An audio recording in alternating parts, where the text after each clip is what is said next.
자, 우리 그 공부를 시작하기 전에 우리 항상 이것도 성경 공부이기 때문에 기도를 하고 공부하겠습니다. 하나님 아버지 감사합니다. 오늘도 저희를 이 자리에 불러주시고 또 하나님 은혜 가운데 살게 하시고 또 이 시간 저희들이 성경에서 말하는 경제 문제, 특별히 오늘날 세상 사람들뿐만이 아니라 많은 기독교인들까지 돈에 관해서, 재물에 관해서, 경제에 관해서 많이 시달리고 또 지배받고 또 돈과 하나님을 겸하여 섬기는 가운데 갈등하는 사람들이 참 많습니다. 그래서 너희가 하나님과 재물을 겸하여 섬길 수 없다고 했는데 우리의 삶 속에서 재물에 우상을 추구하는 모습들이 참 많이 보입니다. 아버지 하나님, 이러한 공부를 통해서 저희들이 성경적인 경제관을 갖도록 하옵시고 또 한쪽에 치우치는 돈은 필요 없다든지 돈이 최고라든지 그러한 미련한 경제관이 아니라 지혜로운 그런 경제관을 가질 수 있도록 주님 도와주시옵소서. 이 시간 공부 가운데 함께 하시옵기를 바라며 예수님 이름으로 기도합나이다. 아멘. 거듭 말씀드리지만 우리 기독교인이 뭐 돈에 관해서 이야기한다, 술에 관해서 이야기한다, 뭐 성 문제에 관해서 이야기한다, 그런 거에 대해서 좀 터부시하는 그런 경향이 있는데 성경에는 돈 문제 또 술에 관한 언급도 있지만은 성 문제 여러 가지가 언급이 많이 되어 있죠. 그만큼 우리가 일상생활에서 살아가는 믿음을 살아가는 중요한 분야입니다. 그래서 교회에서 과학 얘기 잘 안 하는 거 그거 꼭 좋은 거 아닙니다. 왜냐하면 과학은 신학, 성경의 시녀죠. 그러니까 성경의 진리 안에서 과학이 존재하는 거예요. 그죠? 하나님이 만드신 과학입니다. 마찬가지로 미술, 음악, 그리고 경제도 마찬가지. 의술도 마찬가지. 자, 그런데 우리가 세 번째 시간인데 오늘 제목이 뭐냐면은 제가 좀 짧게 하려고 하다가 좀 길게 했습니다. 만족의 비결을 짧게 할 수 있는데 경제적 만족의 성경적 비결. 이 말을 잘 읽어보면은 경제적 만족을 이룰 수 있는 비결이 있다는 것을 이야기하는 거예요. 그죠? 세상 사람들이 말하는 경제적 만족을 이루는 방법과 우리가 경제적 만족을 이루는 방법은 다르다는 것을 이야기합니다. 세상 사람들은 실제적이고 물질적인 성취를 통해서 경제적 만족을 이루려고 한다면 우리는 성경을 통해서 만족을 이룰 수 있다. 그래서 이 신앙생활을 꾸준히 하다 보면은 우리 쉽게 말해서 이런 말이 있어요. Jesus is the answer to all the problems. 예수님이 모든 문제의 해답이시다. 이것이 이해가 됩니다. 예수님이 내 전셋값 해결해 줄 수 있나? 예수님이 이거 해결해 줄 수 있나? 성경을 깊이 공부하다 보면은 아하 하는 순간이에요. 아하, 그래서 예수님이 모든 문제의 해답이구나. 예수님이 결국 말씀이 모든 문제의 해답이구나. 이런 깨달을 때가 있습니다. 그래서 그것이 신앙생활의 맛이라고 생각하거든요. 자, 공부를 시작하기 전에 제가 여러분에게 몇 가지 질문을 할 텐데 여러분들이 뭐 답을 속으로 하시면 돼요. 아니면 겉으로 표현하셔도 되고. 여러분은 솔직히 돈 생각을 얼마나 자주 합니까? 그러니까 돈에 대한 걱정도 돈 생각이고 돈에 대한 욕심도 돈 생각이고, 그죠? 돈에 대한 생각을 얼마나 자주 합니까? 한번 물어보세요. 여러분들에게 나는 돈에 대한 생각을 얼마나 자주 하나? 그리고 그 이유는 무엇인가? 그죠? 여러분이 돈에 대한 생각을 하는 이유는 무엇인가? 자, 돈이 아니고 직장에 대한 생각을 자주 하는데 직장이 결국 돈과 결부되어 있기 때문에 직장에 대한 생각도 뿌리는 돈에 대한 생각이죠. 맞습니까? 학생이라면은 장래의 취직을 생각하는 것도 결국 돈에 대한 생각이죠. 왜냐하면 돈을 벌려고 그게 큰 목적 아닙니까? 그죠? 그래서 옛날에 제가 대학을 졸업할 때는 순위가 대기업이고 밑에가 공무원이었어요. 일반적인 직장이. 근데 지금 바뀌었죠. 왜 바뀌었습니까? 옛날에는 대기업에 가면은 정년이 보장되는 문화였는데 지금은 아니니까 순위가 바뀐 거예요. 경제적 안정성이, 그러니까 짧게 많이 버는 것보다 길게, 적게 벌더라도 길게 오래 가는 것이 더 좋은 시대가 된 거예요. 그 이면에는 무슨 원인이 있습니까? 수명이 는 것이 원인이에요. 옛날에는 70 전에 거의 사망했습니다. 그러므로 정년이 60까지 보장되는 대기업에 들어가면은 그냥 은퇴해서 그냥 조금만 살다 가면 되는데 지금은 90까지 살고 100살까지 사니까 그래도 장기적인 게 좋은 거예요. 45세, 50세에 잘리는 것보다는 길게 가는 게 좋고 공무원 연금 받는 게 좋은 거예요. 그죠? 그러니까 바뀐 거예요. 그러니까 경제가 얼마나 그 문화를 지배하는지 모릅니다. 자, 직업도 마찬가지죠. 옛날에는 연예인을 뭐라 했습니까? 딴따라. 그죠? 기억나죠? 그 하나 알죠? 그리고 조선시대 가면은 연예인은 뭐예요? 아주 상놈들. 지금은 바뀌었죠? 왜 그렇습니까? 돈을 많이 벌기 때문에. 자, 그래서 여러분 돈 걱정을 얼마나 자주 하나? 돈 생각을 얼마나 자주 하나? 두 가지인데 돈 걱정, 돈 염려 또는 돈 욕심이겠죠. 얼마나 자주 하나? 또 돈 때문에 스트레스를 얼마나 많이 받나 한번 생각해 보시기 바랍니다. 돈 때문에 스트레스를 얼마나 많이 받나? 집에서 둘이 맞벌이를 하는데 너무 힘들어서 하나가 그만두고 싶은데 그만둘 수 없어서 스트레스를 받고 있는 건 아닌지, 아니면은 직장에서 일하고 있는데 내가 여기서 직장을 잃을까 봐에 대한 스트레스가 심한 건 아닌지, 그 직장을 잃는다는 것의 근본 원인은 경제적 안정성을 박탈당할까 봐에 대한 두려움이죠. 질문을 좀 바꿔가지고 여러분은 얼마 이렇게 나는 이만큼 돈이 있었으면 좋겠다 그런 구체적인 액수가 있습니까? 나는 요만큼만 있으면 좋겠어. 그러니까 이런 거 있잖아요. 나 100억 있었으면 좋겠어. 이거는 그냥 이렇게 어떤 실제적인 그런 니드에 의한 것보다는 그냥 나는 100억 있었으면 좋겠어. 나는 1000억 있었으면 좋겠어. 나는 그냥 금수저였으면 좋겠어. 이런 게 아니고 나한테 요만큼만 보충이 된다면, 예를 들어서 나한테 얼마만 있다면 좋겠다. 그런 액수가 있습니까, 여러분이 생각하는? 근데 그 이유가 뭘까요? 생각해 봤습니까? 나한테 요만큼만 있다면, 예를 들어서 나한테 요만큼만 있다면은 월세에서 전세로 옮길 텐데, 또는 나한테 요만큼만 있다면은 좀 더 나은 집으로 옮길 텐데, 또는 나한테 요만큼만 있다면은 자동차를 하나 사고 싶은데, 나한테 요만큼만 있다면은 뭘 하고 싶은데, 그런 것들이 있습니까? 있습니까? 없습니까? 없어요. 없는 사람 솔직히 한번 손 안 들어주세요. 괜찮습니다. 그럴 수 있습니다. 그럴 수 있어요. 아직 물정을 몰라서. 그럴 수 있습니다. 아니, 그건 농담이고, 그럴 수 있어요.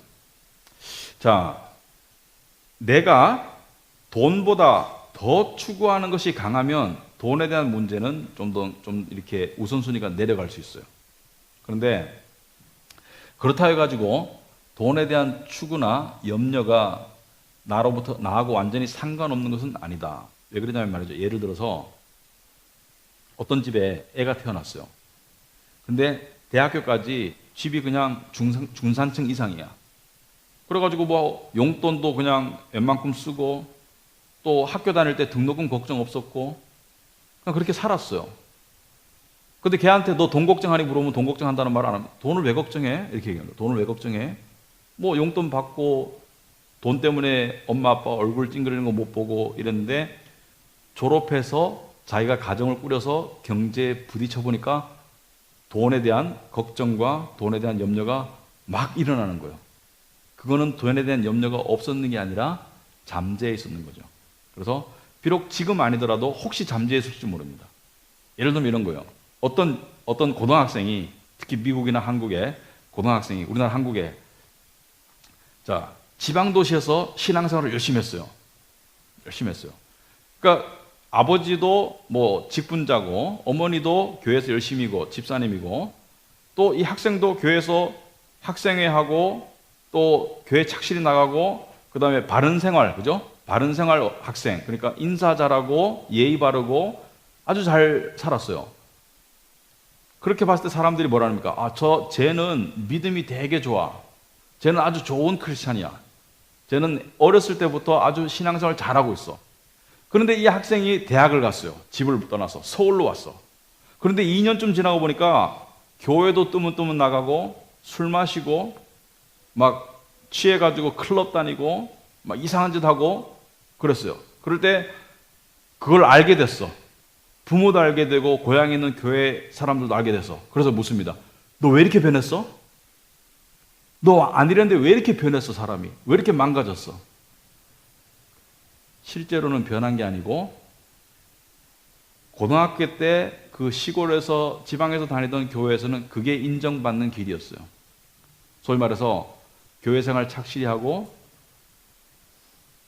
예의 바르고 이게 인정받는 길이었죠. 공부 잘하고 서울로 와서 친구들하고 어울리다 보니까 인정받는 게 뭐예요? 춤 잘 추고 술 잘 마시고 이상한 짓 하고 이게 인정받는 거였어요. 그러니까 걔가 원래 착실해서 그런 게 아니라 내 속까지 그게 걔가 살아가는 생존 방식이었다면은 서울 와서 바뀐 거죠. 돈에 관한 문제도 마찬가지예요.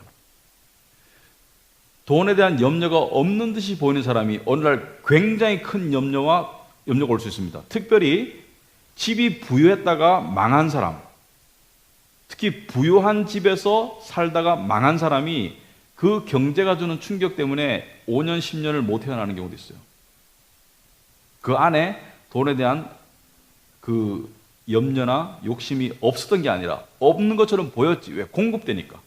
마치 산소가 충분할 때는 산소의 필요성이나 산소의 어떤 그런 거를 소중함을 모르는데 산소가 사라지면은 헐떡헐떡 숨을 쉬듯이 그 변한 거예요. 그래서 자, 돌아가가지고 1번에 보시면은 아마도 세상 사람들의 만족과 불만족의 가장 주된 이유는 경제 문제일 것이다. 맞습니까? 안 맞습니까? 가장 주된 만족과 불만족의 가장 주된 이유는 경제 문제일 것이다. 100% 동의할 필요는 없고 100% 동의 안 됩니다. 하지만 이 중에 예외는 있을 수 있어요. 하지만 일반적으로 그렇다는 거예요. 일반적으로. 경제 문제가 가장 만족과 불만족의 가장 주된 원인이다. 오늘날.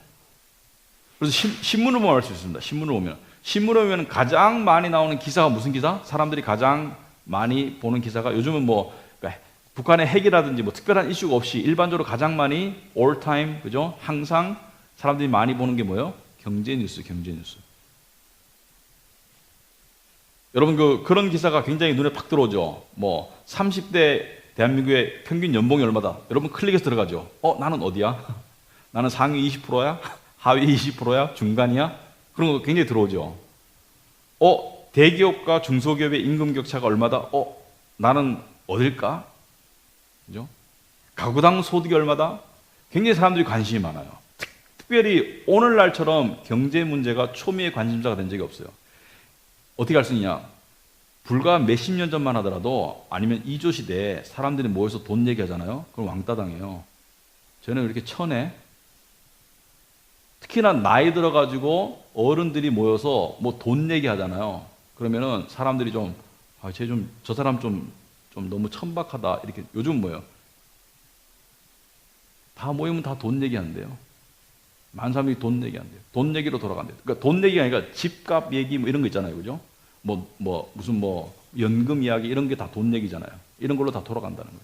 그만큼 요즘 시대가 뭐예요? 말세가 되면 사람들이 자기를 사랑하고 돈을 사랑하는 시대가 될 것이다. 그래서 그리스도인들도 세상에 살아가기 때문에 우리도 영향을 받고 있는 거예요. 그래서 경제가 삶의 가장 중요한 이슈가 되는 사회적 풍조가 당연하다는 것이 아니라 실상이 그렇다는 것을 우리가 인정해야 된다. 실상이 그런데 자, 그렇다면 이 경제적인 불안 또는 불만족 느낍니까? 안 느낍니까? 느껴요. 특별히 상대적 박탈감을 많이 느껴요. 오늘 사람들이. 우리 집사람이 청담동에서 지금 학원에서 일을 합니다. 그런데 같이 일하는 동료 교사가 여자분이 아주머니신데 애가 초등학교 다니는 그러니까 나이 많지 않은 초등학교 다니는 40 가까이 되는 전후 되는 그런 분인 것 같아요. 근데 자기 집만 13억이야. 청담동에 찌그러져가는 아파트인데 집만 13억이야. 그런데 거기서 자기가 계속 나고 자랐어요. 시집가서 청담동에 계속 살았어요. 그런데 우리 사람한테 하는 말이 자기는 항상 가난하다고 생각하고 살고 있대요. 13억짜리 집이 있어. 남편은 그래도 외제차를 몰고 다녀요. 여러분 청담동 같은 데 오면은 빌라에 월세 살면서도 외제차 몰고 다니는 사람 많아요. 그런 사람이 많아요. 그런데 13억짜리 집이면 대한민국에서 상위 몇 프로 안에 드는지 모르겠지만은 굉장히 비싼 집이거든요. 근데 집은 볼품 없대. 왜냐면은 그 동네가 그래서 13억이라도 집 안에는 낡았대요. 오래된 아파트래. 그런데 옆에 있는 힐스테이트 삐까번쩍한 아파트 18억짜리보다 박탈감을 느끼는 거야. 그래서 그 동네에 살면서는 자기는 중산층이라는 생각을 해본 적이 없대요. 그러면 이건 뭘 말하느냐?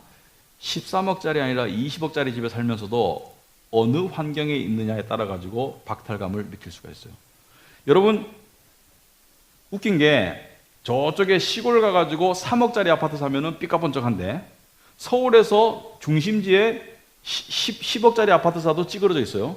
그러면은 10억짜리 아파트에 살고 있으면은 그 아파트에서 10억 냄새가 나나? 그렇지 않잖아요. 소위 말하면은 강남의 10억짜리는 20년, 30년 된 아파트야. 아주 그 작은 아파트. 재건축은 얼마 멀었고 아주 낡은 아파트예요. 재건축해도 별로 답도 안 나오는 그런 뭐 한 동, 두 동짜리. 그렇지만 3억짜리 집에 살지만은 그 집이 깨끗하고 새 거면은 그러니까 이상한 거잖아요. 경제라는 게. 그러니까 경제가 상대적이라는 거지. 상대적이라는 것은 무엇을 말하느냐? 경제적 만족도 상대적인 걸 말하는 거예요. 사람들이 느끼는 경제적 만족도 상대적이라는 거예요. 그런데 사람은 욕심의 동물이에요. 욕심의 동물이기 때문에 항상 나보다 조금 위의 사람들을 바라봅니다. 사람은 항상 나보다 조금 위의 사람들을 바라보는 경향이 있어요. 그렇다면 만족은 무엇인가? 이번에 만족의 의미는 뭐냐? 만족은 어떤 상태냐? 제가 음식을 비유했습니다. 음식을 먹을 때 언제 만족하나?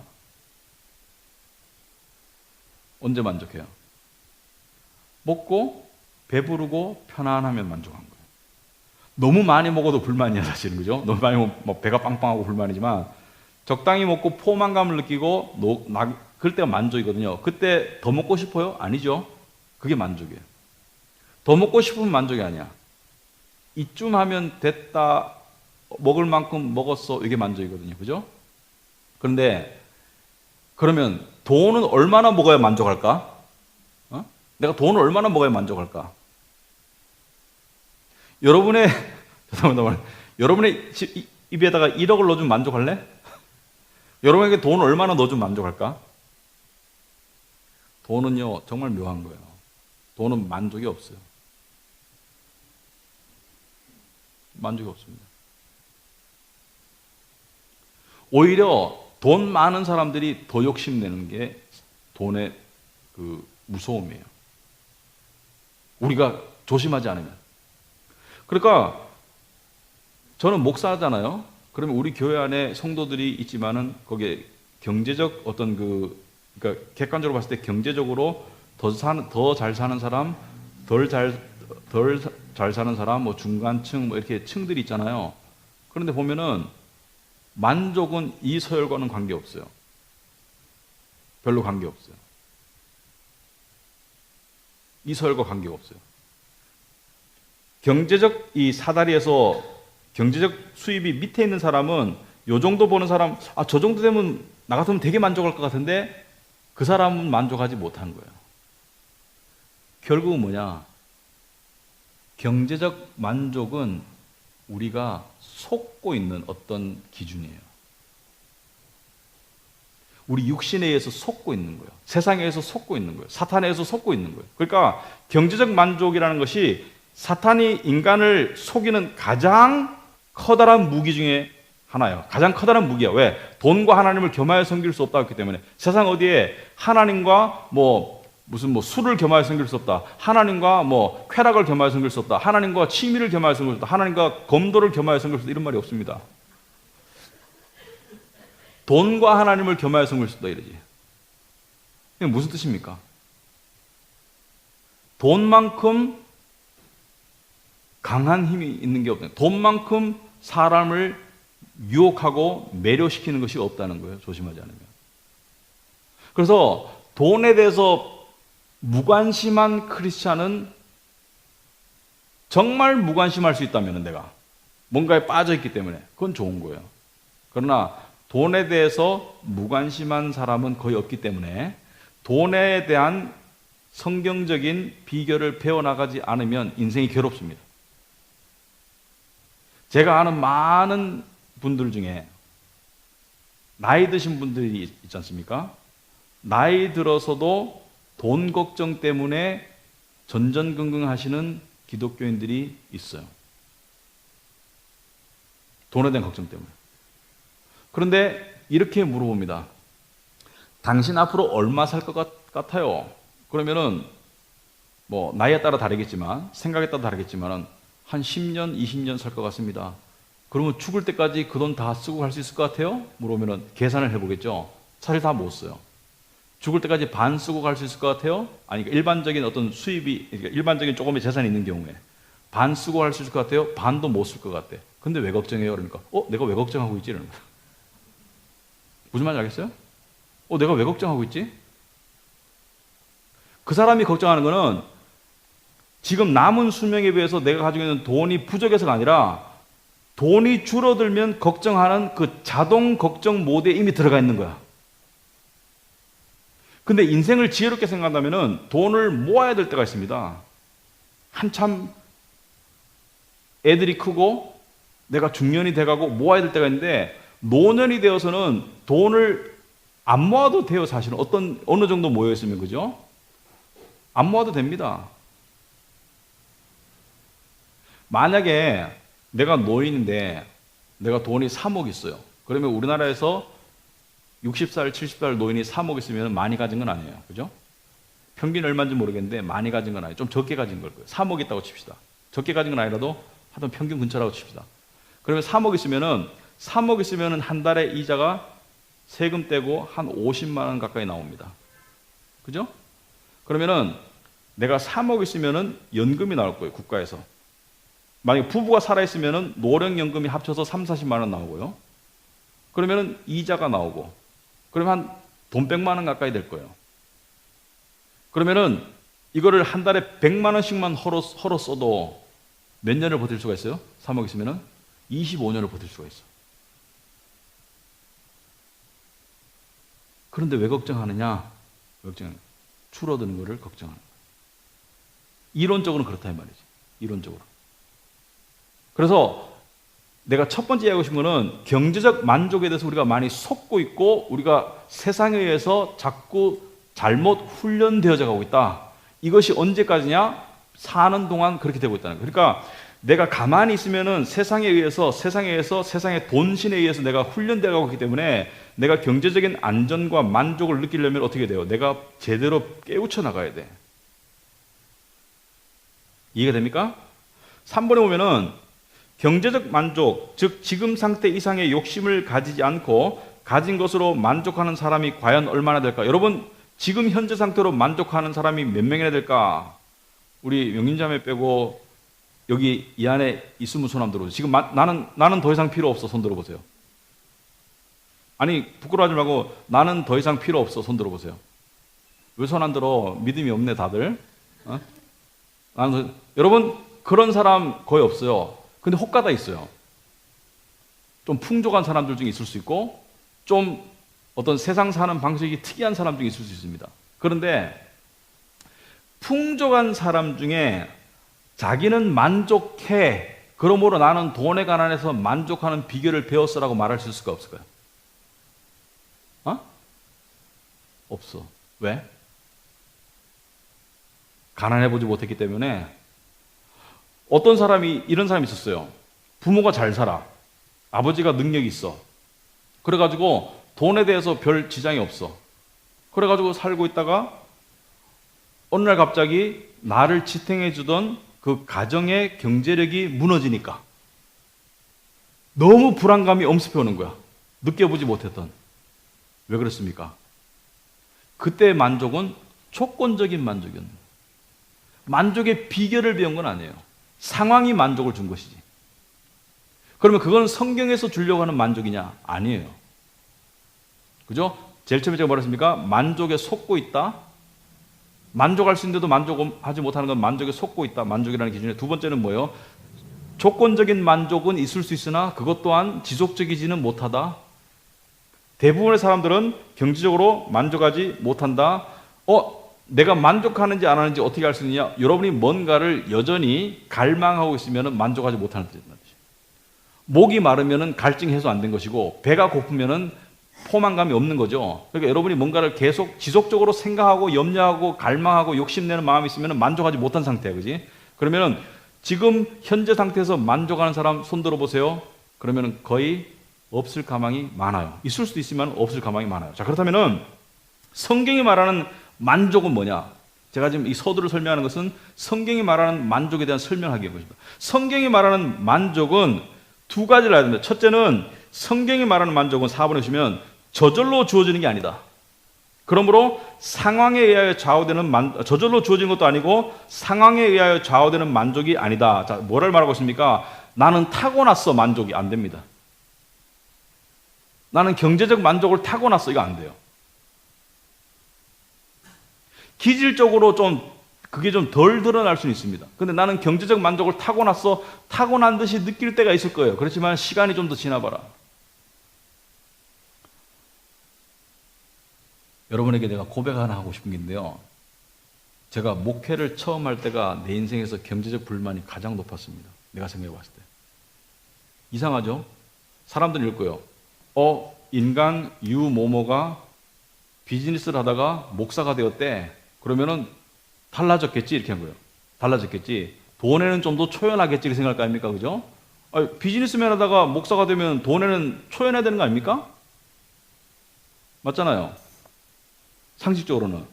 근데 제가 제 인생에서 기억하는 내 인생에서 특히 결혼 이후에 또는 직장생활을 하고 난 이후에 제가 경제적으로 가장 불만족인 상태, 그러니까 경제적 염려가 가장 많았을 때가 내가 목사가 된 몇 년이었어요. 왜 그러냐? 그전에는 직장생활을 했을 때는 안정되었고 비즈니스를 했을 때는 돈을 좀 벌었고 그래서 충족하게 썼으니까 나는 항상 내가 경제적 만족을 돈에 별로 구애 안 받는 사람을 생각했어. 근데 내가 돈에 구애 받는다는 것을 목사가 되고 난 다음에 알았어요. 왜? 목사가 되니까 수입이 줄잖아요. 그러니까 그때 불편함이 막 다가오는 거야. 그 남들한테 얘기를 못 하겠어. 왜냐하면 다른 목사님들이 느끼는 불편함에 비하면 불편함이 아닌데 상대적인 거지. 내가 전에 누렸던 풍족함에 비해서는 불편한 거예요. 예를 들어서 지난주에 제가 이야기하면서 한번 후회했어요. 여러분들 시험에 들까 봐. 근데 시험에 안 들기를 바라고 다시 한번 얘기하자면 저는 차를 3년마다 바꿨었어요. 왜냐하면 3년 이상 된 차는 나는 불안해서 안 몰겠다. 언제 차가 망가질지 아냐. 그런데 목사가 되고 난 다음에 가능합니까? 안 합니까? 가능하지 않은 그런 상태. 남들이 봤을 때는 저 사람 여전히 배부른 소리 하고 있네. 맞아요. 배부른 소리 맞습니다만은 그 상태에서 적응하는 것은 그 인간에게는 굉장히 힘들더라고요. 그런데 지금은 많이 좋아지고 괜찮아졌어요. 왜? 이 상태에 적응해야 되니까 적응이 돼서 지금은 차를 오래 몰고 다니고 별 그게 없습니다만은 자, 저절로 주어지는 것이 아니라는 것을 이야기하는 거예요. 저절로 주어지는 것이 아니고 상황에 의해서 좌우되는 만족이 아닙니다. 자, 내가 잘 나갈 때 경제적 만족이 못 나갈 때 불만족으로 바뀐다면 이것은 만족이 아니었어요. 그건 성경적인 만족이 아니라 상황적인 만족이었어요. 그리고 저절로 이루어지는 것이 아니다. 아까 말한 타고나는 것은 아니라고 그랬죠. 성경이 전하는 경제적 만족은 줄을 끊기 바랍니다. 그 자체가 신앙적 성품이다. 기억하지 마세요. 경제적 만족이 신앙의 성품이라는 거예요. 어떻게 할 수 있느냐? 여러분 집사 장로의 자격을 보면 이런 말씀입니다. 돈을 사랑하지 않으면 이런 말씀입니다. 돈을 사랑하지 않으면 그게 성품이라는 거예요. 교회에서 직분자가 되려면은 돈을 사랑하면 안 되는 거예요.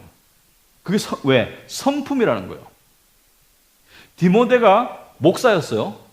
디모데가 목사인데 디모데서는 목사에게 쓰여진 서신이에요. 그죠? 바울이 디모데에게 쓴 서신인데 뭐라 했습니까? 돈을 사랑함이 일만하게 뿌리가 되나니. 여러분 한번 펴봅시다. 제가 다시 한번 저번에 말씀했지만 디모데 전서 6장에 보시면은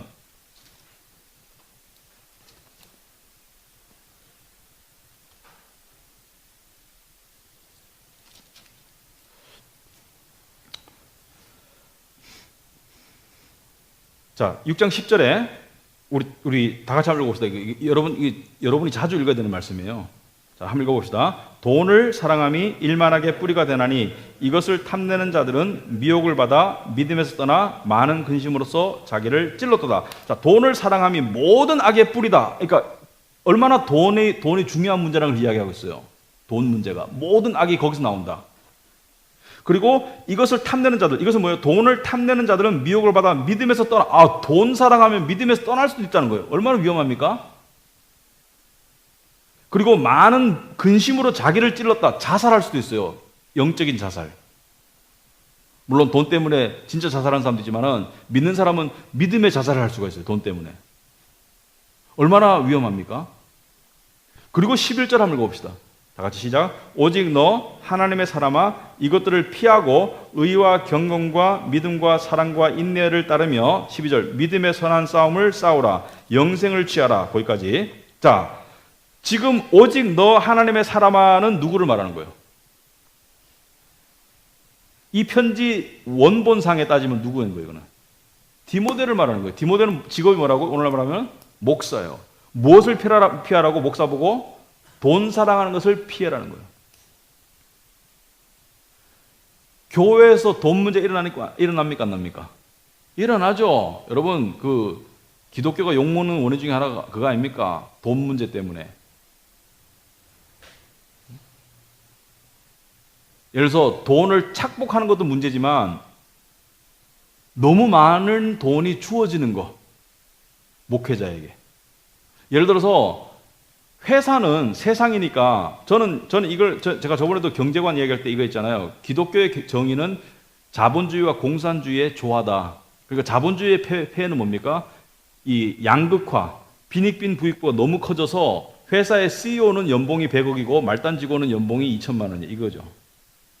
회사의 CEO와 말단 직원이 아무리 능력 차이가 나더라도 10배 이상 차이가 날 수 있겠습니까? 근데 공평한 사회라면은 좀 잘나고 열심히 하는 사람이 한 두세 배 많이 받는 거는 그래도 인정하겠는데 어떻게 100배 많이 받아? 미국 가면 그게 더 격차가 더 늘어나요. 1000배까지도 늘어납니다. CEO는 2천억을 받고 말단은 5천만 원을 벌고 이런 식으로 될 수 있어요. 이게 자본주의입니다. 공산주의는 뭐예요? 전부 똑같이 받아? 이것도 아니죠. 게으른 놈이나 부지런한 놈이나 똑같이 받아? 이건 안 되죠. 그러니까 성경은 뭐예요? 자본주의와 공산주의가 절묘하게 섞여서 잘하는 사람이, 열심히 일하는 사람이 더 버는 것이 정의지만은 동시에 그 격차가 너무 커지면 그것은 비인간적이다. 이렇게 되는 것이죠. 자, 그런데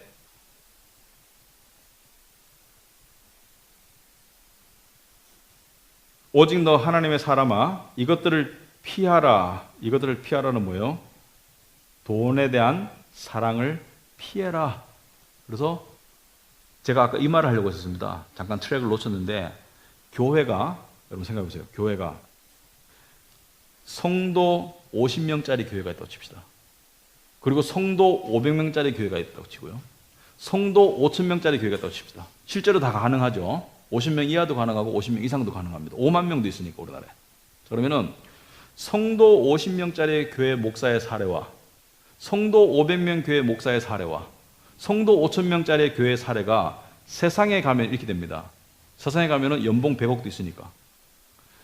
그런 문화가 들어와가지고 성도 5,000명짜리 교회는 겉으로 보여지는 사례 이외에 나머지 모든 명목들이 있잖아요. 그죠? 뭐 무슨 명목을 해가지고 그다음에 뭐 해가지고 모든 명목을 해가지고 성도 50명짜리보다 수십 배예요. 우리나라가. 이게 하나님의 경제 정의냐? 교회 문화에서. 오히려 성도 50명짜리는 목사님이 많이 못 받아가겠지만은 조금 이렇게 도와준다면은 성도 5,000명이라 해가지고 이 사람보다 10배, 20배, 50배 더 받아가는 것은 이게 교회 안에서 있을 수 있는 일이냐? 이 사람이 50명 목사님보다 2배 정도 더 받아간다. 3배 정도 더 받아간다. 그럴 수 있습니다. 그런데 세상 문화가 들어와서 교회도 타락한 거예요. 그리고 돈에 대한 사랑 때문에 많은 사람들이 믿음에서 떠나 근심으로 자기를 찔렀어요. 그러니까 이 시대, 지금 초대교회 시대에 지금 사도 바울이 디모데에게 뭐예요? 이것들을 피하라는 거예요. 돈 사랑을 피하라는 거예요. 디모데 믿음 좋습니까? 안 좋습니까? 믿음 좋은 청년이에요. 젊은 목사예요. 믿음이 좋은 사람이에요. 근데 돈 사랑을 피하라는 것은 우리도 자유로울 수 있다 없다? 우리 자유로울 수가 없다는 걸 이야기합니다. 그래서 신앙적인 성품이다. 신앙의 성품이다. 이것은 평생을 이루어가야 되는 신앙적인 성품이다. 경제적 만족은 신앙적인 성품이고 두 번째 보물과도 같은 것이다. 쉽사리 변하지 않는. 그러니까 조건적이고 상황적인 것이 아니라 보물이야, 보물. 신앙적인, 여러분, 성품이 하루아침에 바뀝니까? 성품이 하루아침에 형성되지도 않지만, 성품이 하루아침에 발전하지도 않지만, 성품이 하루아침에 퇴보하지도 않는 게 성품 아닙니까? 성품이라는 것은 꾸준함에, 그 사람의 꾸준한 인격을 성품이라고 그래요. 그죠? 그러니까 경제적 만족의 성경적 비결은 뭐예요? 성품이다. 보물과 같이 귀한 것이지만 내가 이루어가야 된다. 그래서 그 싸움을 싸워나가는 거예요. 우리가 경제적 만족을 이루기 위해서. 그러니까 여러분이 지금 싱글이든 신혼이든 뭐 중년이든 뭐 관계없습니다. 여러분이 이것을 싸워나가지 않으면 여러분의 성품 속에 돈 때문에 추악해지는 모습이 들어오게 되어 있어요. 망가지는 신앙의 모습이. 제가 지난 시간에 이야기했죠. 신앙과 돈과 믿음은 밀접한 관계에 있다고 말했죠. 돈에 대한 관념이 무너지면은 신앙도 함께 무너져요. 그래서 빌립보서 4장 11절 12절 표준 세번역으로 제가 했는데 조금 말이 좀 쉬워서 했는데 우리 같이 한번 읽어봅시다. 시작. 내가 궁핍해서 이렇게 말하는 것이 아닙니다. 나는 어떤 처지에서도 스스로 만족하는 법을 배웠습니다. 나는 비천하게 살 줄도 알고 풍족하게 살 줄도 압니다. 배부르거나 굶주리거나 풍족하거나 궁핍하거나 어떤 경우에도 적응할 수 있는 비결을 배웠습니다. 이 사도 바울이 지금 하는 말이에요. 사도 바울이 하는 말이 뭐냐면은 지금 사도 바울이 돈 얘기하는 거 맞죠? 경제 얘기. 궁핍과 풍요를 이야기하고 배부름과 굶주림을 이야기하고 비천하다는 것은 경제적으로 지금 이 궁핍한 처지, 풍족하다는 것은 경제적으로 부유한 처지, 풍족하거나 궁핍하거나 여기서 말하는 건 사도 바울은 뭘 말합니까? 어떤 처지에서도 스스로 만족하는 법을 배웠다. 배웠다는 건 뭐예요? 성품을 이야기하는 거예요. 성품. 하루아침에 되는 것이 아니다. 성품을 이야기한다. 그리고 마지막에도 어떤 경우에도 적응할 수 있는 비결을 배웠습니다. 이게 비밀이라는 거예요. 비밀. 그러니까 경제적 만족은 성경이 주는 하나님의 비밀입니다. 하나님의 비밀이고 하나님의 보물이에요.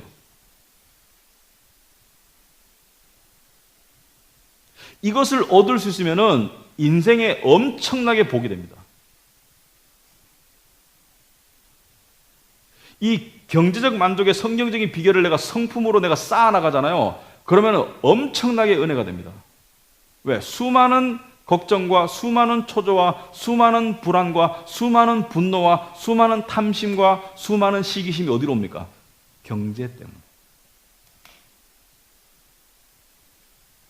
괜히 직장 잘 다니고 있는데 친구를 만나서 동창을. 동창 만나면은 항상 하는 얘기가 너 연봉 얼마야 그러죠, 그죠? 그런 얘기 안 하는 사람도 있죠, 그죠? 남자들은 은근히 이렇게 돌려서 물어봐요, 그죠? 아니 괜히 직장 잘 다니고 있는데 친구를 만났는데 갑자기 연봉이 들어보니까 나보다 배야. 불만이 확 쌓이죠. 그런데 경제적 만족, 아까 말한 내가 비천하게 살 줄도 알고 풍요하게 살 줄도 알고. 경제적 만족이라는 것은 무엇을 말합니까? 하나님이 우리 보고 너희들 다 가난하게 살아 이게 아니에요. 너희들 다 부자로 살라는 게 아니에요. 가난하게 살 수도 있고 부자게 살 수도 있지만 부자는 어떻게 만족을 누립니까? 교만하지 말아라, 나누어져라, 그 다음에 베풀어라. 부자는 그걸 얘기했어요. 디모데전서 6장에서 그런 말이 나옵니다. 가난한 사람은 뭐예요? 네 신분이 하나님의 자녀인 것을 깨달아라. 천국의 보물인 것을 깨달아라. 하나님께서 너의 모든 필요를 채워주실 것이다. 그러므로 걱정하지 마라 이렇게 되는 거예요. 그러니까 경제적 만족의 성품을 가진 사람은 상황의 변화, 그러니까 내가 풍요할 때도 겸손하고 내가 아주 경제적으로 낮을 때도 거기에 굴하지 않는 그런 비결을 배운다. 그러면 그 비결을 배운다는 것을 통해서 사도 바울은 두 가지 사실을 아까 내가 얘기한 거죠. 정리해봤습니다. 경제적 만족은 1번에 배워서 또는 훈련을 통해서만 얻을 수 있는 신앙적 성품이라고 아까 얘기했고, 두 번째는 경제적 만족은 어떤 비결 또는 비밀과 같은 것이라서 쉽사리 눈에 띄는 보물이 아니에요. 왜? 내적 보물이기 때문에. 신앙적인 보물이기 때문에. 내가 이것을 싸워서 이루어 나가는 사람은 이게 내적인 보물인 거야. 그러면은 내가 경제적 만족을 이루어 가고 있는지 아닌지를 알 수 있는 방법이 뭐냐? 어떤 상황에도 내가 대처할 수 있는, 처할 수 있는 일체의 비결을 배워 나가고 있다면은 이런 겁니다. 갑자기 실직할 것 같아. 근데 막 불안하고 초조하고 막 화가 나. 경제적 만족을 아직 못 배운 거예요. 일반적으로 그렇습니다. 많은 사람들이. 그런데 갑자기 실직할 위기에 처했어. 그럼에도 마음의 평강이 더 있다면 경제적 만족을 배워나가는 거예요. 비결을. 제가 저번에 뭐라 했습니까? 신앙의 내적인 성숙과 성품 또는 신앙의 내적인 망가짐은 무엇으로 드러난다? 내 내면의 영적인 상태는 무엇으로 드러난다?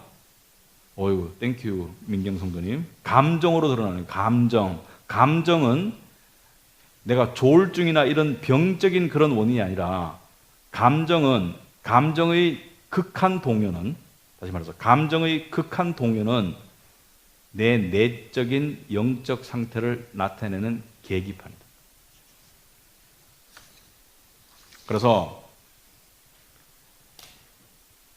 뒤에 펴시고요. 거기 5번 밑에 중간에 보시면은 제레마야 보로라는 사람이 쓴 만족의 상태를 얘기하고 있습니다. 경제적 만족을 이룬 사람이 이런 상태가 간다. 만족은 어떤 거냐? 다 같이 읽어봅시다. 천천히 읽어봅시다. 크리스찬의 만족이란 내적인 고요함, 온유함, 은혜를 품은 상냥한 마음으로 하나님께서 당신의 지혜와 주권으로 만들어 가시는 그 어떤 상황도 기꺼이 그리고 기쁘게 받아들이는 영혼의 모습이다. 말이 좀 복잡하고 길지만 무슨 뜻인지 알겠죠? 내적인 고요함, 온유함, 은혜를 품은 상냥한 마음으로 하나님께서 당신의 지혜와 주권으로 만들어 가시는 어떤 상황도 기꺼이 그리고 기쁘게 받아들이는 영혼의 모습이다. 한마디로 말하면 뭐예요? 어떤 상황이 주어지더라도 교만하거나 불안하지 않고 평강을 유지하는 그 성품을 말하는 거예요. 돈이 많이 주었는데 난 만족해. 만족이 아니라 교만일 수 있습니다. 성경적인 만족은 그런 만족이 아니에요. 성경적인 만족은 막 먹었기 때문에 배가 막 불러가지고 만족하는 그런 게 아닙니다. 성경적인 만족은 겸손과 같이 가는 거예요. 돈이 많은데 돈에 대한 불만 없어. 그러면 교만해. 그건 만족 아니에요.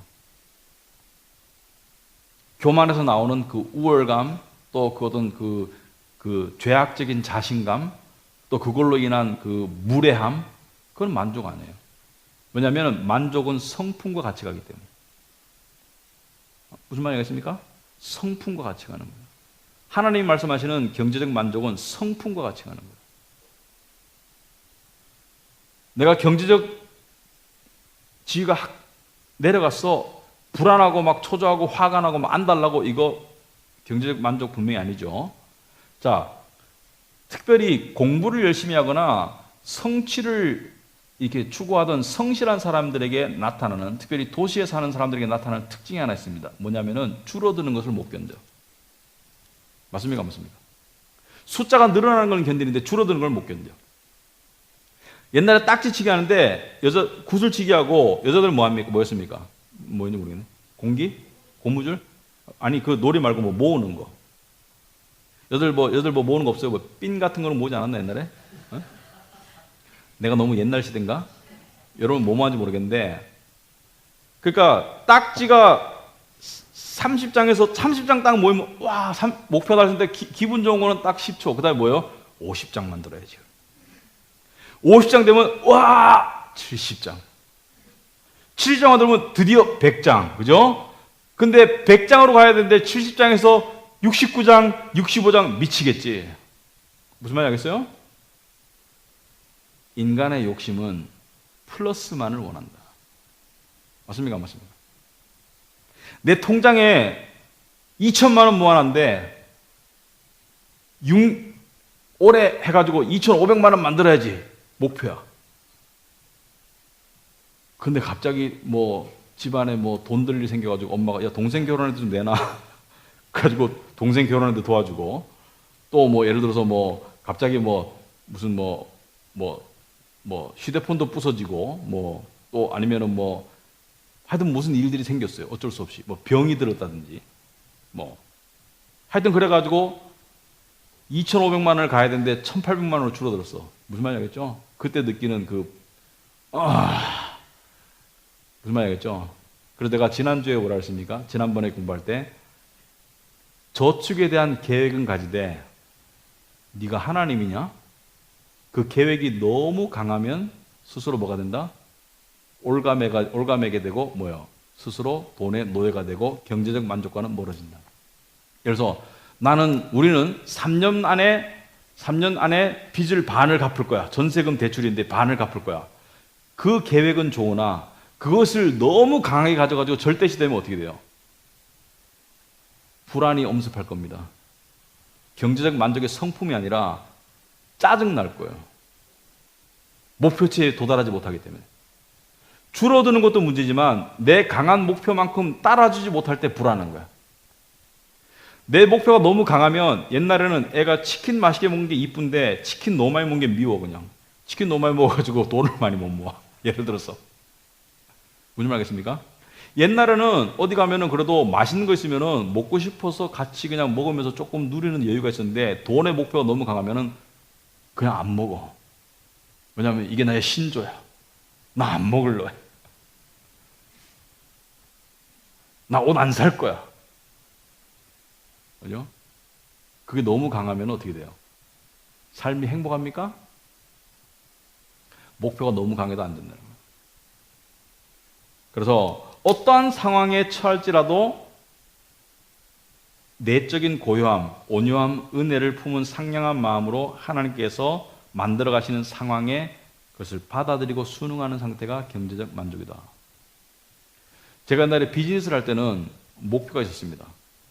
특히 미국 가서 공부하기 위해서 올해는 이만큼 모아야지. 내년은 이만큼 모아야지. 근데 그게 익숙해져 버렸어. 그러다가 직업이 바뀌면서 이게 내려가는 게 나는 못 견디겠는 거야. 내려가는 게. 그래서 내 안에 그런 게 있는지 처음 알았어요. 심각하게. 그래서 그 밑에 보면은 따라서 어떠한 경제적 여건에 관계없이 만족의 비결을 배워나가는 사람은 어떠한 경제적 여건에 관계없이 어떠한 직장의 여건에 관계없이 만족의 비결을 배워나가는 사람은 초조, 걱정, 탐심, 분노의 노예 상태라고 말합니다. 노예 상태, 돈에 의한 노예 상태. 그러니까 노예 상태라는 건 뭐예요? 이겁니다. 내가 안 가지고 싶은 감정 상태인데 안 가질 수 없는 게 노예 상태예요. 나는 초조하고 싶지 않은데 초조해져 버렸어. 나는 탐심을 가지고 싶지 않은데 탐심을 가져버렸어. 나는 분노하고 싶지 않은데 분노해버렸어. 분노는 초조가 응축되면 분노로 폭발합니다. 맞습니까? 바로 분노로 가는 경우는 극한 상황이 바로 생겼을 때고 초조함이 오래가면 나중에 뭐예요? 분노로 폭발하게 돼 있어요. 초조가 응축되면 분노가 되는 거죠. 처음에는 걱정 때문에 쪼그라들다가 나중에 분노로 폭파합니다. 그게 아니라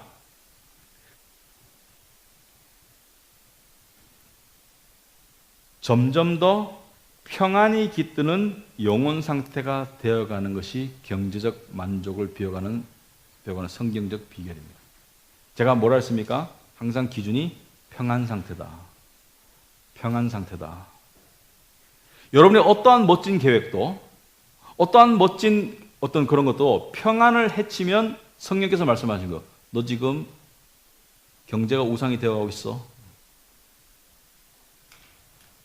그러니까 항상 중용의 도를 이야기하지만은 너무 흥청망청 쓰면 불안해요. 그것도 경제적 만족으로 나가는 길이 아니에요. 너무 짠도리가 되면 어떻게 돼요? 너무 짠도리가 되면은 또 마음이 좁아지고 또 내 목표대로 안 되면 분노하고 그렇죠. 경제적 만족이 아니라는 거예요. 그래서 사람마다 성령께서 주시는 지혜를 통해서 평안 상태를 유지해 나가는 법을 배워라. 자, 그렇다면은 구체적으로 성경적인 비결 7가지만 한번 찾아보자. 6가지만 한번 생각해 보자. 제가 60개를 적을 수 있는데 6개만 적었습니다. 아니, 농담이에요. 근데 60개 적을 수 있습니다. 근데 오늘 시간을 제가 항상 저는 시간에 굉장히 민감해요. 여러분 9시 30분까지 한다면 9시 30분 넘은 적 있습니까? 없습니까? 넘은 적 있어봤자 1분 넘었지 대부분 9시 30분까지 맞춰줍니다. 왜? 약속이기 때문에. 자, A번을 잘 한번 여러분 읽어보세요. 읽고 나다면 읽어줄게요. 여러분이 한번 먼저 읽어보세요. 무슨 뜻인지.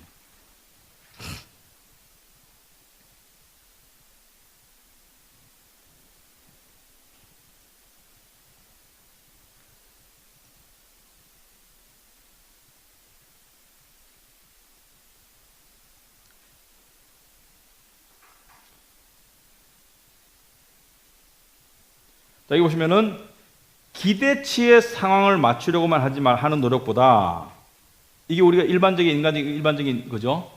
기대치를 높이는 거는 쉽습니까? 어렵습니까? 기대치는 저절로 높아져요.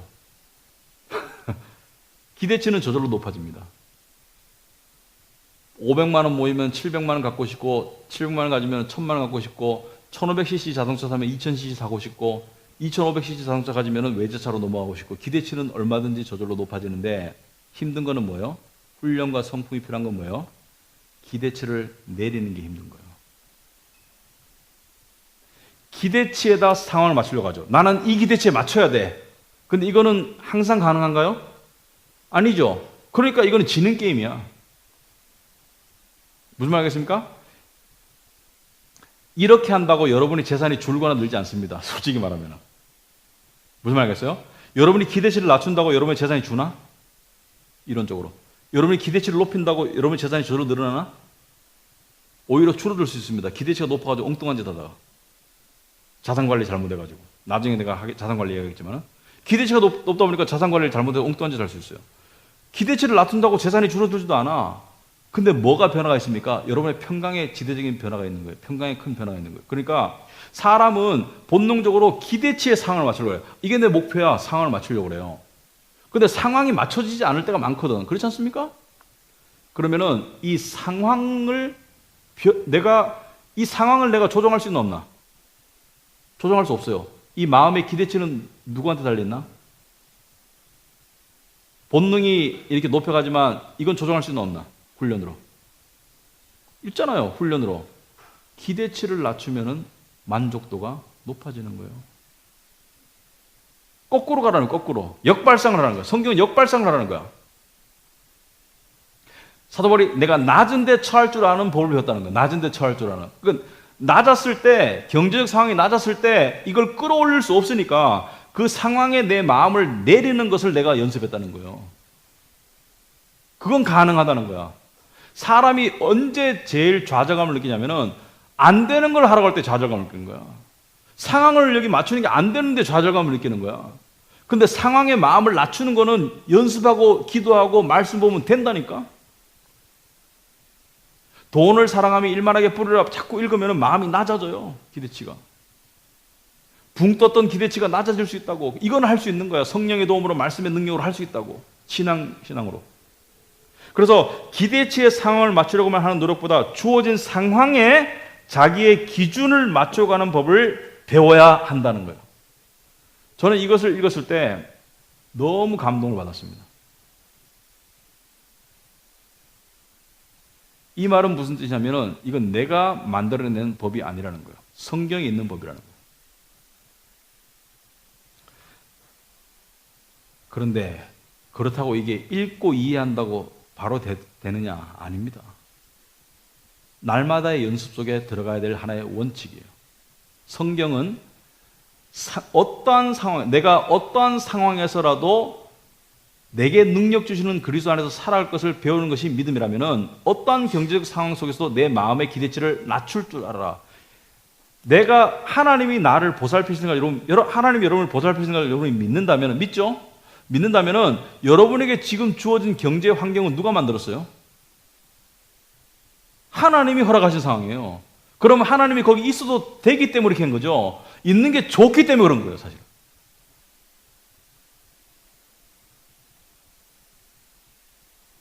제가 직업이 바뀌고 난 다음에 너무 힘들었는데 그때 하나님께 이런 원망도 했어요. 아니 하나님, 내가 하나님 일하려고 목사가 됐는데 왜 이렇게 경제적으로 이렇게 압박을 주십니까? 그 압박을 통해서 하나님께서 나에게 가르치고 깨우치게 하는 뭔가가 비밀이 있는 거예요. 그 상황이 하나님이 허락하시고 우리에게 필요한 상황이고 우리에게 복된 상황이기 때문에 허락했기 때문에 우리가 할 일은 마음을 낮추는 거예요.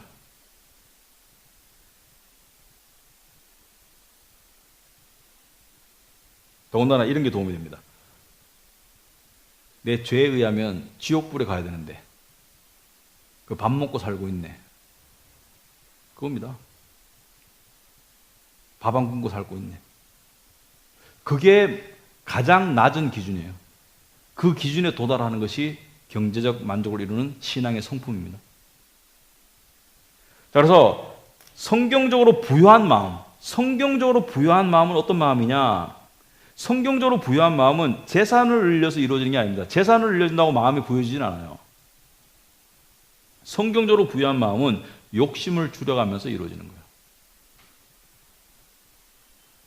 욕심에 의해 가지고 불타는 마음은 부유한 마음이 아니죠. 가난하죠. 그러니까 아까 제가 예를 들었듯이 내가 10몇 억짜리 아파트에 살면서도 옆에 18억, 25억짜리 아파트를 보면서 마음이 이 욕심에 의해서 마음이 훈련된다면 그 사람은 부유한 게 아니에요. 사실은 일반적으로는 부유한 경제적 환경이죠. 부유한 게 아닙니다. 성경적으로 부유한 마음은 뭐예요? 욕심을 줄여가면서 이루는 거예요. 그래서 내가 여러분에게 말하고 있습니다. 여러분보다 못한 처지의 사람도 바라보는 연습을 해라. 그 사람들을 바라보고 상대적 우월감을 느끼면 그건 교만해요. 무슨 말이겠습니까? 그 사람들을 바라보고 경멸감을 느끼면 그건 죄야. 하지만 지금도 아프리카에는 하루 한 끼를 못 먹는 사람들도 많아요. 그렇지 않습니까? 그러니까 마음을 낮추는 법을 연습해라. 그래서 그러므로 자신이 원하는 것을 늘려가라는 생각보다도 자신이 원하는 것을 줄여가라는 마음이 더 중요하죠. 원하는 것을 자꾸 늘려가면 불만만 늘어요. 그러나 원하는 것을 좀 낮춰라. 이게 본능적으로 힘든 사람이 있어. 왜? 원하는 것이 잘 주어지던 사람 힘듭니다. 맞습니까? 안 맞습니까? 원하는 것이 원할 때 원하는 만큼 자꾸 주어져 버릇한 사람은 이거 낮추기가 참 힘들어요. 그래서 엄청난 신앙적인 연단이 필요해요. 자, 두 번째, 인간에게 가장 값진 재산은, 여러분 멋있는 표현은 여러분 한번 음미해 봐야 합니다. 부족함을 받아들일 줄 아는 넉넉한 마음이에요. 부족함을 받아들일 줄 아는 넉넉한 마음이에요. 부족함이 안 받아들여지죠. 그렇지 않습니까? 이 부족함 싫죠. 이 부족함 때문에 불행하다고 생각하죠. 근데 부족함이 받아들여지는 넉넉한 마음, 그게 이기는 거예요. 결국은 더 가졌냐 덜 가졌냐 문제가 아닙니다. 결국은 마음을 낮출 줄 아는 신앙적 성품을 이루면 만족은 주어지는 거예요. 분명히 말하지만 그걸 낮춘다고 해가지고 돈이 왔다 갔다 하는 건 절대 아니에요. 여러분이 마음을 낮춘다 해가지고 여러분의 재산이 주는 거 아니에요. 여러분의 만족이 늘어나는 것이지. 세 번째, 외적 부유함만 쳐다보는 세상의 문화에 우리가 길들여 있으니까 경제적 만족을 생각할 때, 이 만족을 생각할 때 너무 눈에 보이는 육신의 정욕과 안목의 정욕과 이생의 자랑만 생각하잖아요. 이건 신앙인이 아니지 않습니까? 신앙인은 내적 부유함에 대한 관심이 점점 늘어나기 때문에 외적인 어떤 상황에 대해서 덜 좌우되고 덜 민감하기 때문에 평강을 더 유지하는 게 신앙인이죠. 누가복음 17장 21절 한번 봅시다.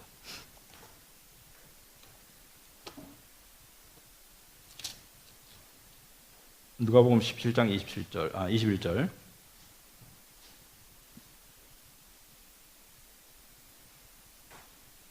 우리 20절부터 보시면은 바리새인들이 하나님의 나라가 어느 때에 임하니까 묻건을 예수께서 대답하여 이르시되 하나님의 나라는 볼 수 있게 임하는 것이 아니요 하나님의 나라가 이 땅에 임하는 것은 하나님의 나라가 볼 수 있게 임할 때는 언제입니까? 새하늘과 새 땅, 그죠? 새하늘과 새 땅이 주어지는 마지막 심판 이후에 하나님의 나라가 보이지만 지금 여기서 하나님의 나라는 뭐예요? 이 땅에 임한 영적인 하나님의 나라를 말하는 거예요.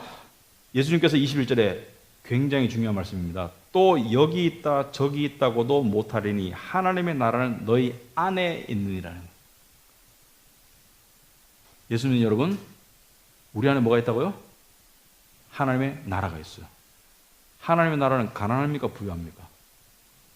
부족함이 없죠. 영광스럽죠.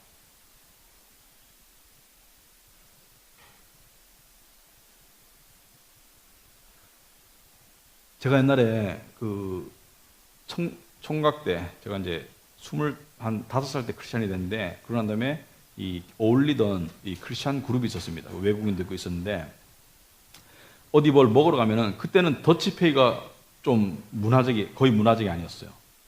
그때는 돌아가면서 하지 더치페이는 거의 안 했어요. 근데 가면은 돈을 좀 더 많이 버는 사람이 아니라 그냥 보통 버는 사람이 자꾸 내요. 근데 그 사람한테 물어봤어요. 왜 자꾸 사줘? 하는 말이, 세상 모두가 다 내 아버지 것인데, 그러니까 이 사람이 그렇다고 낭비하고 뭐 이렇게 허세 부리고 이런 건 아니에요. 넉넉한 마음이 있는 거지. 베푸는 넉넉한 마음. 근데 이 사람 마음속에 넉넉한 베푸는 마음이 있으니까 이 사람이 만족하고 행복한 거야. 베풀면 행복한 거야, 사실은. 근데 물어보니까, 나는 내 아버지가 이 세상의 주인인 것을 믿는다. 그 믿음이 있더라고. 그때 나는 괜히 놀랐어요. 아, 저런 믿음을 나도 가지고 싶다.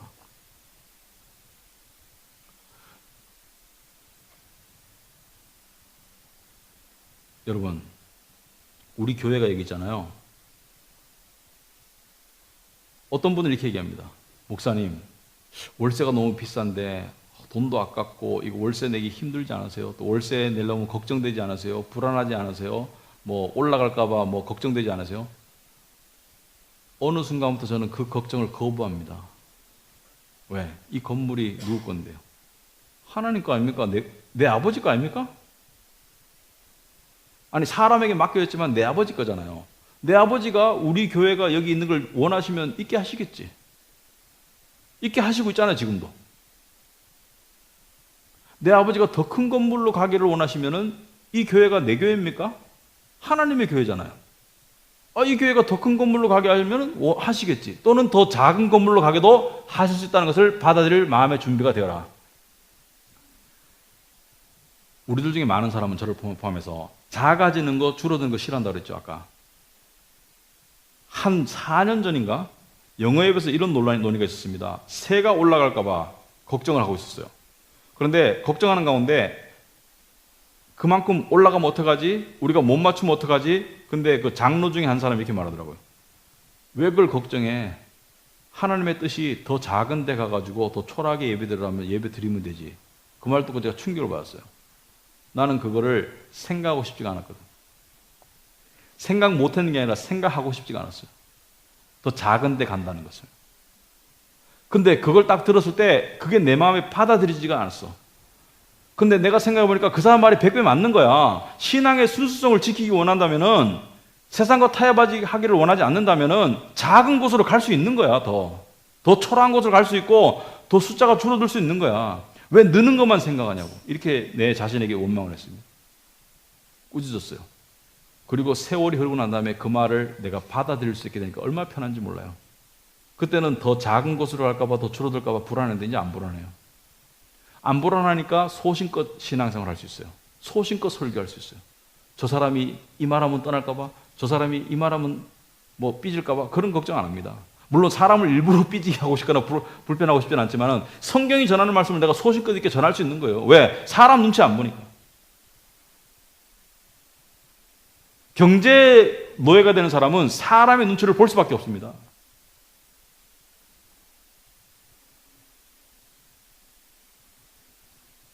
그렇다고 해가지고 제가 다 이뤘다는 말씀은 아니고, 저도 많이 부족하지만 이런 것들을 깨달아가고 있다는 걸 얘기하는 거지, 오해하지 마세요.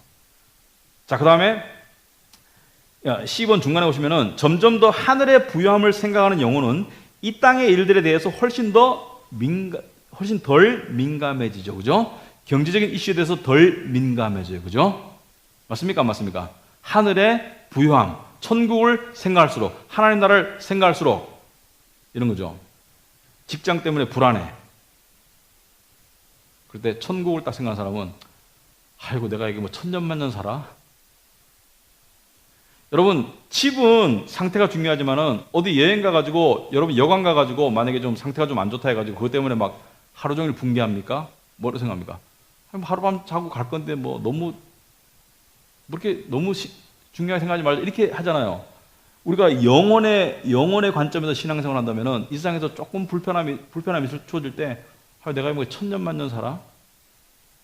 그런 거예요. 문화도 중요합니다. 미국에서는 대학 나온 사람들이 맥도날드에서도 일하면서 그렇게 위축감을 안 느껴요. 그게 내가 살아가는 방식이야, 현재. 그러니까 우리보다 풍족해서만이 그런 게 아니라 스타벅스에서 일해, 대학교 졸업하고. 우리는 대학 다닐 때는 스타벅스 일하는 게 허용되지만 대학 졸업하고 스타벅스 일하면은 뭐예요? 이상하게 보이죠. 근데 그것 또한 문화가 정한 규칙 아닙니까? 나는 대학을 졸업했는데 맥도날드에서 열심히 일해. GS25에서 열심히 일해. 그럴 수 있어요. 계속 그렇게 살아가는 게 아니라.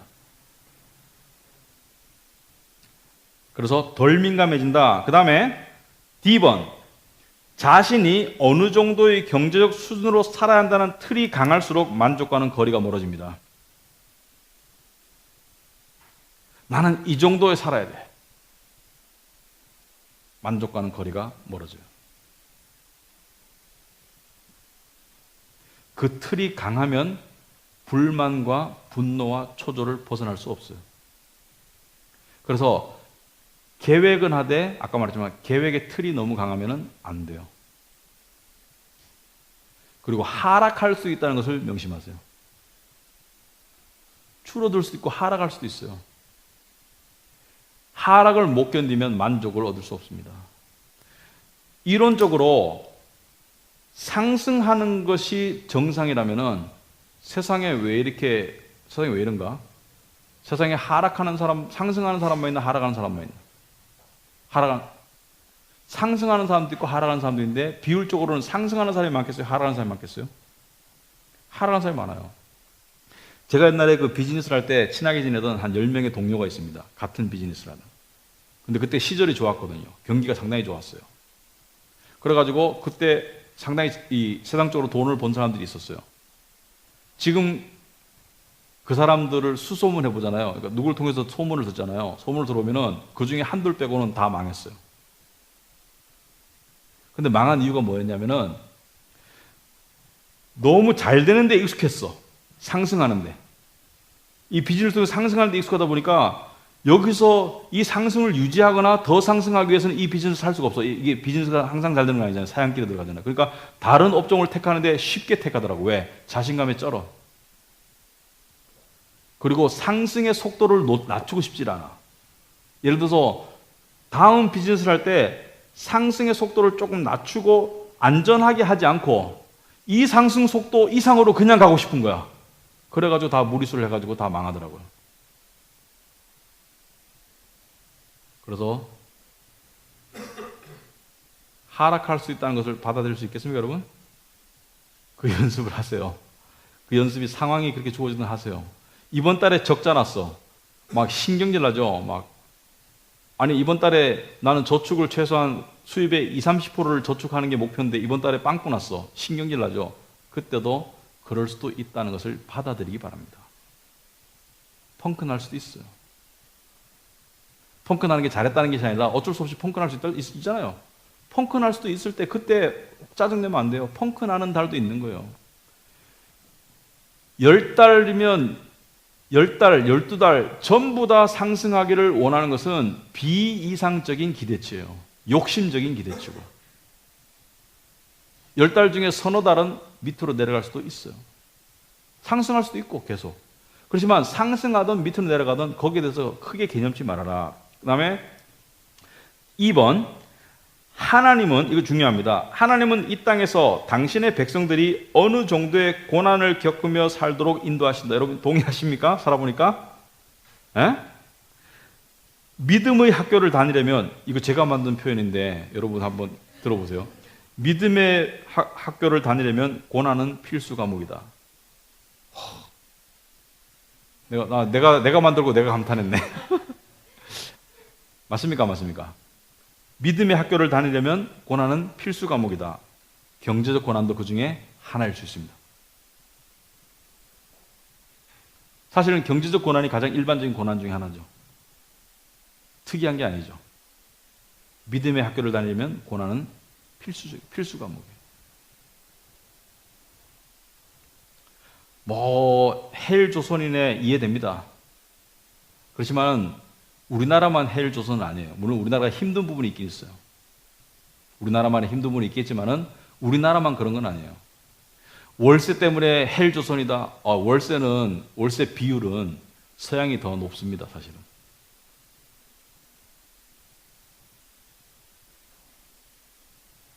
경제적 고난도 삶의 일부입니다. 특별히 믿는 사람에게 고난이 믿음에 필요한 약이라면 때로는 하나님께서 경제적으로 어렵게 하실 거예요. 그거를 중요한 거는 그 경제적 어려움 속에서 빨리 어려움이 처음에 닥치면은 불안하고 짜증나고 화가 나죠. 그죠? 근데 시간이 길어질수록 지치죠.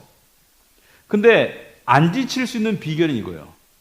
경제적 어려움이 다가왔는데 시간이 지날수록 언제 벗어나나 이것만 생각하면 지칠 수 있어요. 화가 날 수 있어요. 근데 그러면은 그 안에서 평강을 유지할 수 있는 비결은 뭘까요? 한번 물어봅시다. 뭘까요? 경제적 고난이 왔는데 빨리 벗어나는 것만 목적이라면은 시간이 지체할수록 지치잖아요. 화도 나고. 그런데 그 속에서 평강을 찾을 수 있는 길이 뭐예요? 지금 여기에 봤을 때. 그게 학교라면은, 그게 필수 과목이라면은 이것을 통해서 나에게 가르치시려는 하나님의 교훈은 뭘까를 깨우치는 거예요. 이 상황을 통해서 나에게 가르치시려는 하나님의 교훈은 뭘까? 그게 바로 성품이에요. 그게 보물인 거예요. 그 보물과 성품을 배우도록 하나님이 허락하시는 필수 과목인 거예요. 그래서 물어봐야 됩니다. 깨우쳐야 됩니다. 이 속에서 하나님이 나에게 가르쳐 주시는, 나에게 주시려는 비결 또는 보물은 뭘까? 그걸 물어봐야 됩니다. 그거를 깨우치고 나면은 이 고난이 어떻게 보입니까? 그전에는 벗어나고 싶고 싫고 괴롭지만은 이것을 깨우치면은 고난이 여전히 힘은 들지만 어떻게 보입니까? 고난이 보람됩니다. 그러면 돼요. 고난이 보람되게 여기지기 시작하면 고난을 이기고 있는 거예요. 벗어나고 있는 거예요. 이 속에서 보람을 느끼면.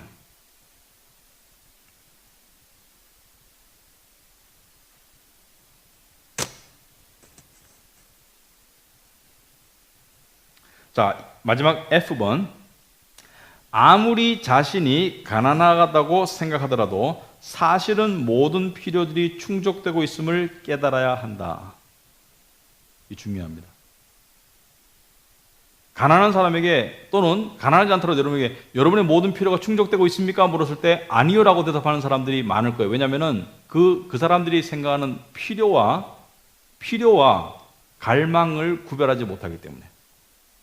성경에서 말하는 필요는 우리의 갈망을 포함한 것이 아니라 우리의 갈망을 제외한 생존에 필요한 것을 필요라고 해요. 그래서 너희가 먹을 것과 입을 것이 있은즉 만족할지어다 그러죠. 족한 줄 알지어다. 그러니까 아무리 내가 궁핍하고 가난하다고 생각되더라도 모든 필요들은 충족되고 있는 거예요, 사실은. 그것이 충족되고 있다고 못 느끼는 이유는 뭡니까? 나의 욕심적인 갈망적인 기준치가 나를 짓누르고 있기 때문에. 예를 들어 이런 거죠. 나는 1년에 해외는 한 번 꼭 나가야 돼. 근데 해외를 나갈 수가 없는 상황이 되어버렸어요. 그럴 때 뭐예요? 나는 해외를 나가고 싶은 이 필요가 있는데 이렇게 생각하죠. 우리 스스로는 나는 해외를 1년에 한 번은 꼭 나가야지 힐링이 되는데 그 필요가 있는데 이렇게만 생각하면은 절대로 못 벗어나지만 마음을 낮추어서 해외 안 나가더라도 인천에 바람 쐬러 가면은 되는 거예요. 마음만 낮추면 쉽습니다. 해외를 나가야 되는 필요라는 단어는 성경적이지가 않아요. 성경적으로 합당한 단어는 해외를 나가고 싶은 갈망이죠. 갈망과 필요를 혼돈하면은 만족은 없습니다.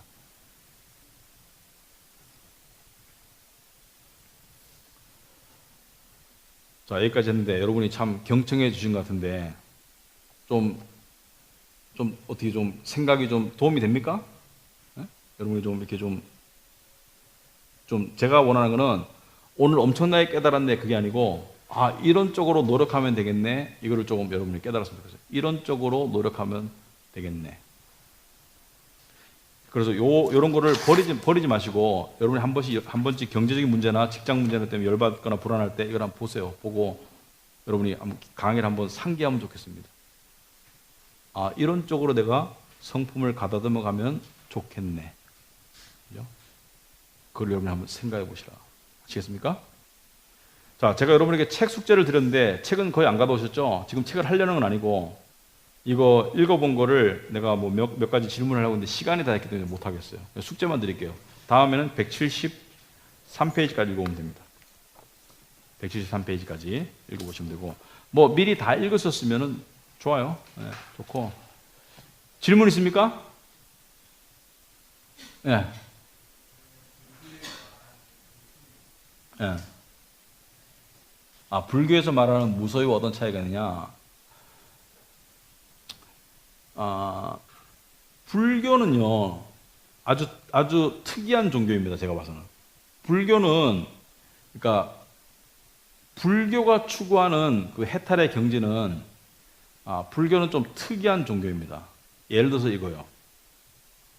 성경은 문제 속에 살아라, 문제에 부딪혀라, 그리고 말씀의 능력과 은혜를 통해서 문제를 극복하라요.